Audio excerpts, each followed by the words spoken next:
Alô, comunidade do ICL, hoje é dia 5 de agosto de 2026, eu sou o Rodrigo Viana e esse é o ICL Urgente, sempre às 5 horas da tarde, com as principais notícias do Brasil e do mundo. Eu saúdo todas e todos que nos acompanham ao vivo, ou então a turma que também nos assiste durante a noite até no dia seguinte. Obrigado pela audiência espetacular que a gente teve nas últimas semanas, no mês de julho.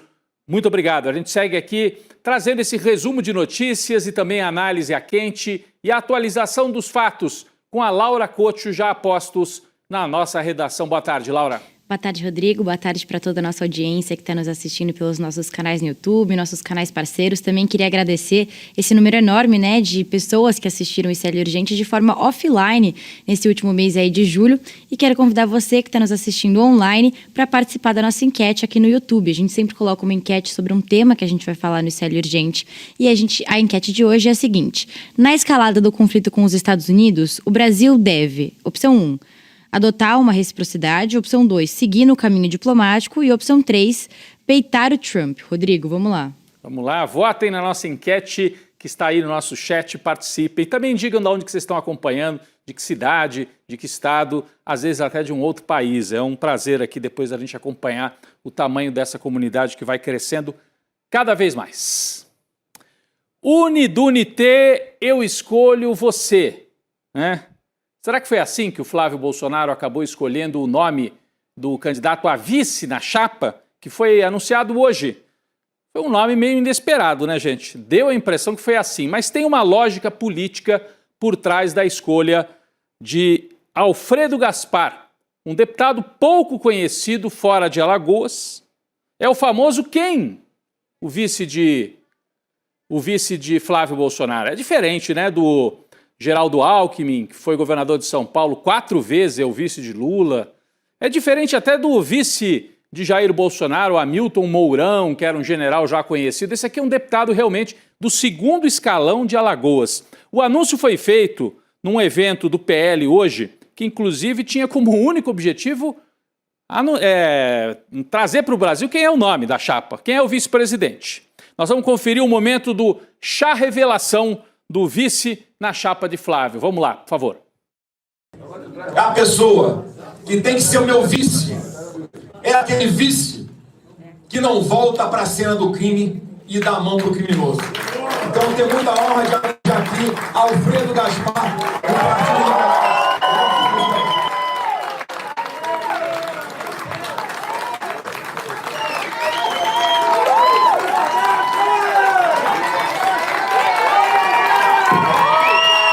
Sabe, chá revelação para dizer se o filho é menino, é menina.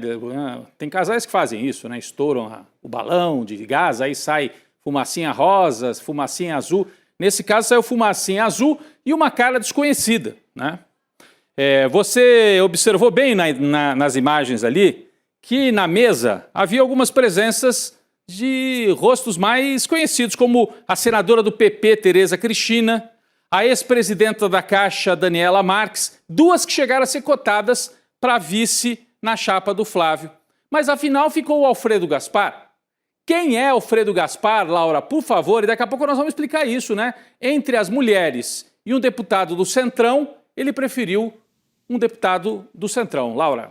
Rodrigo, a verdade é que o Alfredo Gaspar, ele não é um cara de muito destaque nem no clã Bolsonaro, tanto que muita gente nem conhecia ele antes desse anúncio de hoje. O Gaspar, ele assumiu o primeiro mandato como deputado federal pela União Brasil em 2023, ou seja, agora, representando o estado de Alagoas. Antes disso, ele foi promotor de justiça por 20 anos e chegou a chefiar a Secretaria de Segurança Pública do estado em 2 períodos, entre 2015 e 2016 e entre 2021 e 2022. E aí, recentemente, o Gaspar, ele ganhou projeção na imprensa pela participação problemática, dramática da relatoria dele na CPMI do INSS. A comissão foi instaurada para apurar os desvios bilionários, nas aposentadorias e pensões, mas a CPMI terminou sem relatório final nenhum, justamente porque o Alfredo Gaspar, ele preferiu atacar os outros membros da comissão e politizar todo o discurso, ao invés de conciliar aí os interesses da maioria para chegar num relatório final, Rodrigo. Ele então ficou conhecido basicamente por esse episódio, né, Laura? Por ter se posicionado dessa forma um pouco grotesca como relator na CPMI do INSS. Basicamente, o texto final do Gaspar, Alfredo Gaspar, acusava o governo Lula e o PT e defendia os bolsonaristas. E a gente sabe que as fraudes do INSS começaram no período bolsonarista, então não fazia nem sentido factualmente. O Alfredo Gaspar fez um relatório com a intenção realmente de politizar o discurso e de se projetar nacionalmente. Ele é alvo também, e é bom prestar atenção nisso, né? Duas coisas chamam a atenção sobre o Alfredo Gaspar. Essa atitude que ele teve na CPMI do INSS e o fato dele ser alvo de um inquérito no STF por suspeita de estupro de vulnerável. É muito sério isso. Até o momento não há uma conclusão pública sobre essa ocorrência, né, que envolve ou envolveria o deputado Gaspar, e também sobre eventual responsabilidade dele nesse episódio, mas nós temos que chegar acompanhando. O fato é que Alfredo Gaspar não era a primeira opção de Flávio Bolsonaro. Ele não era o preferido de ninguém no PL, por mais que Valdemar Costa Neto agora diga o contrário. Ele foi o plano B, C, D, E, F. Estava no final da fila. A pergunta que fica é: Gaspar foi o que sobrou no segundo escalão do PL, já que o Flávio não conseguiu aliança com nenhum partido, não pôde ter a Tereza Cristina, que é de outro partido, não pôde ter a Daniela Marques, uma economista, que é de outro partido, não conseguiu nem as deputadas mais conhecidas do PL. Bom, segundo a apuração da CNN Brasil, às vésperas do anúncio, a campanha do Flávio chegou a consultar a vereadora Priscila Costa, do PL do Ceará. Olha ela aqui. Seria um nome que faria mais sentido do ponto de vista lógico, né? Uma mulher do Nordeste, e o Flávio Bolsonaro precisa melhorar os índices dele entre as mulheres e entre os eleitores do Nordeste. Ela chegou a dar sinal verde para as articulações que depois não deram em nada e não recebeu nenhum retorno do tipo, não vamos escolher seu nome. Ficou ali na espera, ficou no vácuo. É como a família Bolsonaro costuma tratar as mulheres, a verdade seja dita também, né? Teve aí também o fator Michele, porque ela, que chegou a ser cotada para vice, era o nome preferido da Michele no Ceará e foi pivô daquela briga com o Ciro Gomes no Ceará, talvez por isso não tenha sido escolhida. Então, o resumo de toda essa história, entre ampliar com uma vice-mulher e ter o voto, né, ter mais chance de conquistar o voto feminino, ou ter o apoio do Centrão, o Flávio Bolsonaro ficou com o Centrão. Mais uma vez mostrou que não gosta de mulher. Não tem mulher que o agrade. Talvez não goste mesmo de ter a companhia de mulheres, ainda mais numa chapa como vice-presidente. A Laura explica para a gente por que o anúncio do Gaspar pode ter ajudado, né, o Flávio a conseguir algum tipo de aliança no Centrão, já que o apoio dos partidos ele não teve, mas conseguir costurar algum tipo de aliança com lideranças do Centrão. Laura, por favor. Rodrigo, na nossa reunião de pauta eu estava até comentando, né, que o Flávio tá parecendo aquele meme da Xuxa quando ela disse que no Brasil não existem homens para ela, né? No caso do Flávio, não existem mulheres. Mas a verdade, Rodrigo, é que tudo isso, na verdade, pode estar associado a um gesto ao Centrão. Com o Gaspar na vice, o deputado federal ele vai deixar de ser candidato ao Senado por Alagoas. A candidatura dele já tinha sido confirmada na convenção do PL em Maceió, que aconteceu na terça-feira. Acontece que o Gaspar ele liderava as pesquisas para o Senado, seguido do Renan Calheiros. E o Arthur Lira, que estava em terceiro, e ele ficaria sem a vaga, né? Porque só são 2 vagas esse ano. Então, o Arthur Lira ficaria de fora, né, Rodrigo? Exatamente. Então, esse, para mim, é o ponto central nessa articulação. Já que não foi possível aliança com outros partidos, não foi possível trazer uma mulher com mais peso, o Flávio Bolsonaro fez as contas e viu assim, olha, colocando o Gaspar eu agrado o Arthur Lira. Vocês entenderam por que foi importante para o Arthur Lira essa história? Vou até virar para cá para a gente mostrar as imagens de novo. Há 3 candidatos fortes ao Senado lá em Alagoas. Renan Calheiros, que é o favorito, e depois o próprio Gaspar, Alfredo Gaspar, que ficou conhecido pela CPMI do INSS, lá em Alagoas ele até cresceu um pouco, e o Arthur Lira. E na maioria das pesquisas, por incrível que pareça, o Gaspar está na frente do Arthur Lira. Então, se o Gaspar fosse candidato ao Senado, talvez as 2 vagas do de Alagoas ficassem com o Renan, que é aliado do Lula, e com o Gaspar bolsonarista. O Arthur Lira ficaria a ver navios. O que fez o Flávio Bolsonaro?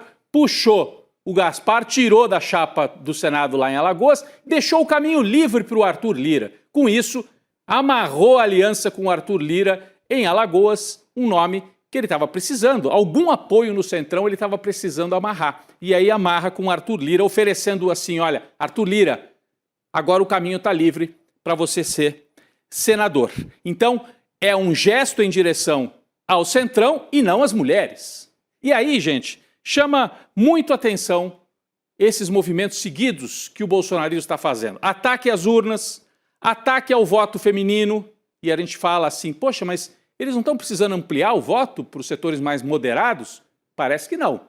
Aí a gente pensa, mas vão ampliar em direção às mulheres. Também não.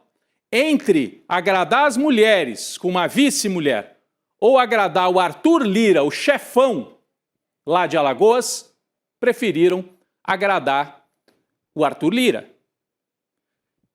Isso tem tudo a ver com uma estratégia que parece estar assim.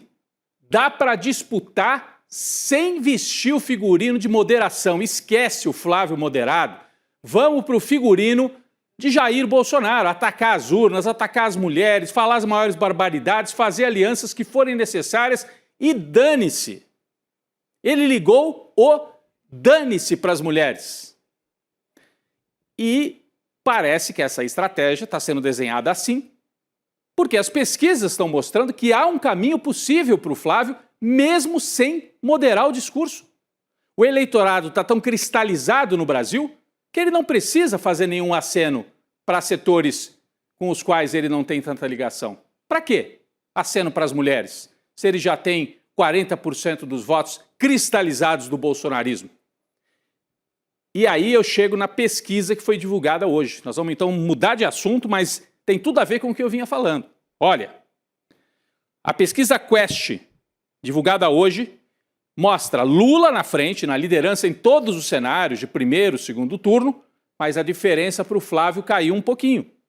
Vamos colocar aqui a manchete, diminuiu a diferença, e nós temos aqui o cenário de primeiro turno, para colocar na tela e mostrar quanto diminuiu. Olha, é tudo dentro da margem de erro, mas tem uma oscilação.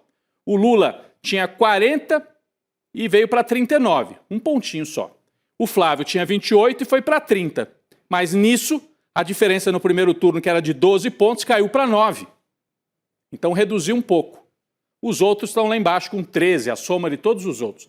Bom, e se tiver segundo turno, nós temos os números da Quest, também há uma diminuição. Aqui o cenário fica mais estreito, olha só.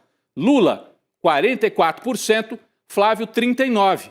O Lula tinha 8 pontos de vantagem e agora tem 5 pontos de vantagem. É uma liderança consistente, mas que indica alguma recuperação possível para o Flávio, né? Alguma recuperação possível. Da onde que veio essa recuperação do Flávio?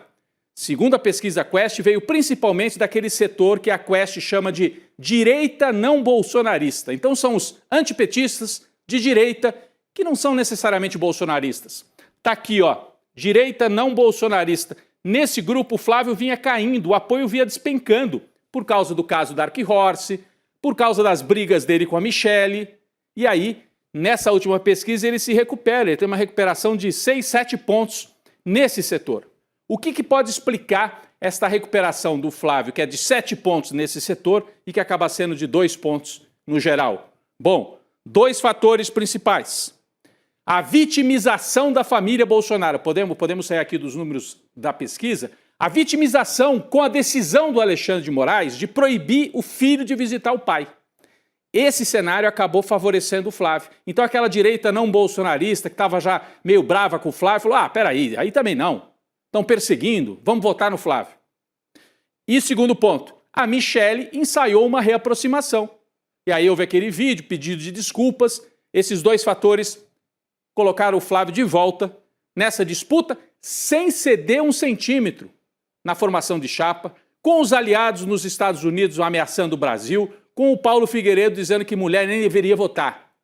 E mesmo assim, ele está só 6 pontos atrás, ou 5 pontos no segundo turno, atrás do presidente Lula. Uma campanha dura, com as chapas agora definidas, tem que ver se esse Alfredo Gaspar vai até o fim, que às vezes está ali guardando lugar e podem ainda puxar algum coelho da cartola na última hora, mas ele teve todo esse significado de agradar o Arthur Lira, né, e de fechar uma chapa que também tem outro papel, Alfredo Gaspar, atacar o filho do presidente Lula. com essa história de careca do INSS, escândalo do INSS, mesmo que seja sem nenhum fato, mas ele ganhou essa aura de um promotor, o cara da CPI, que pode falar contra o filho do Lula, o Lulinha. Ele vai ter esse papel na campanha ao lado do Flávio Bolsonaro. Vamos retomar aqui no noticiário internacional as tensões internacionais que também fazem parte da campanha no Brasil. Tudo que vai e volta. Tudo que vai e volta. O governo Lula deve adotar a reciprocidade contra os Estados Unidos como resposta à revogação do visto da embaixadora brasileira lá nos Estados Unidos, a Maria Luísa Ribeiro Viotti. Os Estados Unidos cometeram um ato assim de descortesia absoluta. Ela teve o visto revogado na tarde de ontem. Segundo o Departamento de Estado do Trump, a medida é uma resposta à demora das autoridades brasileiras em conceder aval diplomático para que Daniel Pérez, indicado por Trump, assuma a embaixada dos Estados Unidos em Brasília. A Laura tem outros detalhes sobre mais esse ato de hostilidade contra o Brasil. Laura. Rodrigo, está prevista para hoje uma reunião no Palácio do Planalto para discutir, a melhor forma de responder essa medida adotada pelo governo Trump. Em relação à reciprocidade, o argumento é de que nas contas do governo Lula tem pelo menos 16 vistos cancelados de autoridades brasileiras aí pelos Estados Unidos. Então, em nota, o governo brasileiro negou que esteja demorando na aprovação do novo embaixador e destacou que o escolhido do Trump nem sequer foi aprovado ainda pelo Senado dos Estados Unidos. Essa foi a justificativa, que o governo Trump usou para revogar o visto da embaixadora brasileira. O próprio Lula também se manifestou sobre a situação. Em entrevista ao canal do YouTube Meteoro Brasil, ele classificou a atitude de Trump como irresponsável. Rodrigo. É irresponsável, é uma atitude de interferência na eleição brasileira e está alinhado, com a família Bolsonaro, com o Milei. É um ataque sem precedentes na história recente diplomática do Brasil. Desde o golpe de 64, o Brasil não sofria um cerco tão grande por parte dos Estados Unidos. Sendo que em 64 não havia a Argentina em parceria com os Estados Unidos. Eram os Estados Unidos nos bastidores pressionando para derrubar o Jango, João Goulart. Dessa vez não é nos bastidores, é abertamente, em parceria com a Argentina e com outros estados fantoches aqui em volta do Brasil, outros governantes que estão de joelhos para o Donald Trump. Bom, o Lula está adotando esse discurso de defesa da soberania nacional, mas, pelo amor de Deus, Lula, faltou combinar com o seu ministro da Defesa. Que frase horrível disse o José Múcio, ministro que está desde o começo do governo ao lado do Lula. Um personagem até muito simpático pessoalmente, eu conheci ali na posse do Lula em Brasília, em 2023. Ele afirmou que em caso de invasão dos Estados Unidos ao Brasil, restaria ao ministro da Defesa abrir os portões e falar: entrem. Que história é essa, Múcio? A declaração aconteceu durante um evento da CNI, Confederação Nacional da Indústria. A gente tem aqui a transcrição exata da frase dita pelo ministro do Lula, dizendo: os portões estão abertos se eles invadirem.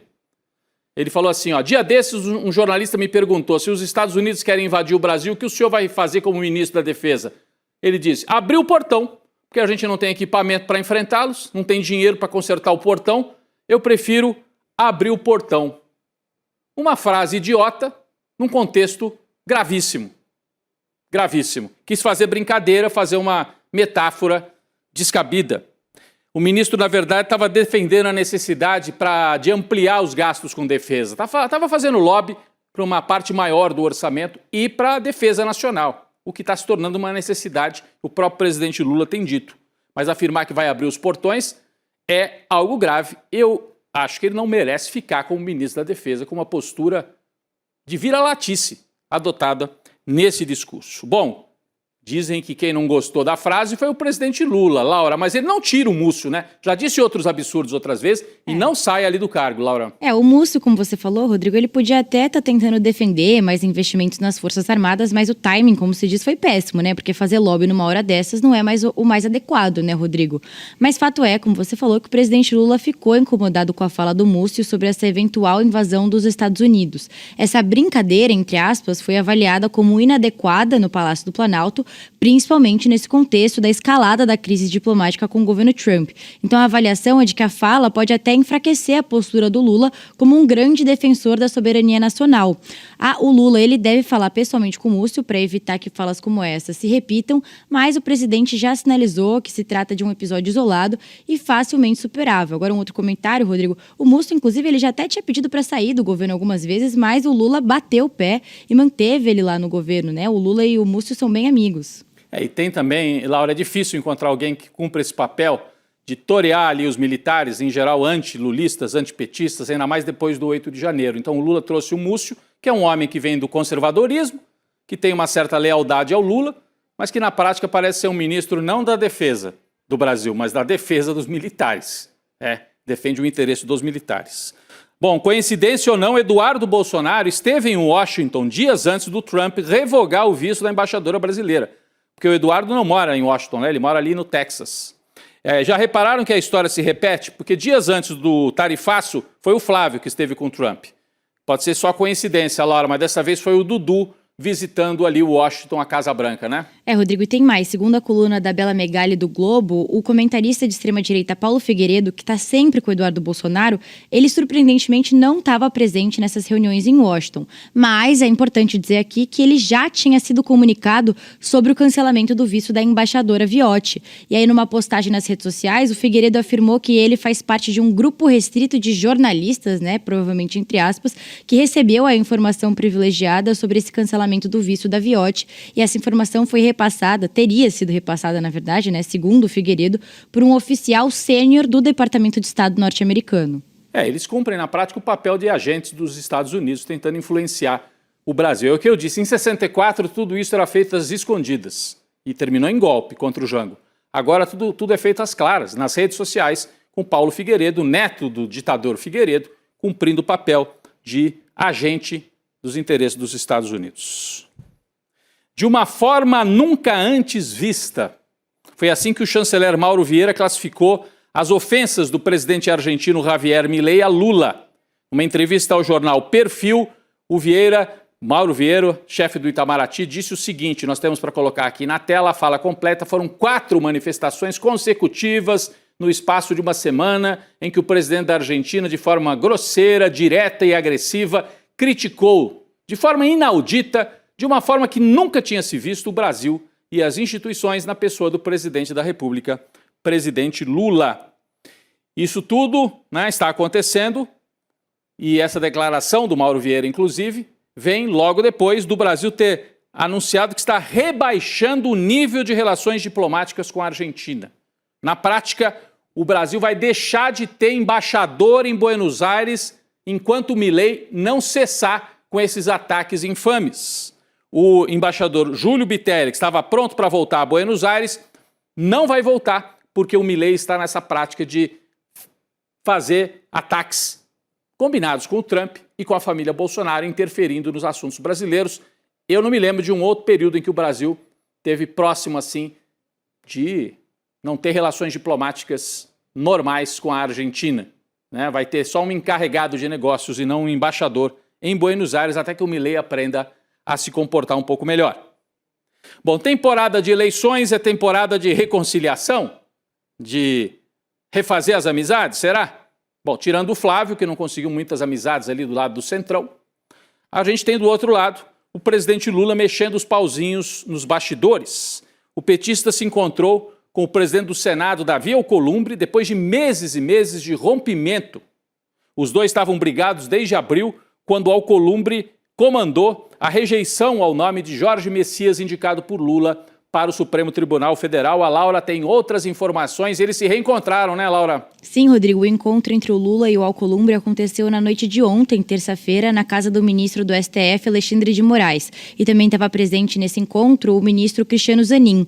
Esses dois magistrados que foram os responsáveis por essa reaproximação do Lula com o presidente do Senado. Segundo interlocutores, a conversa durou mais ou menos umas 3 horas e foi mais um encontro para quebrar o gelo, ou seja, não teriam sido discutidos aí temas políticos para o futuro, mas sim as mágoas do passado. Então, em resumo, as pendências entre os dois, como a votação do fim da escala 6x1, essas pendências devem ficar para depois das eleições de outubro.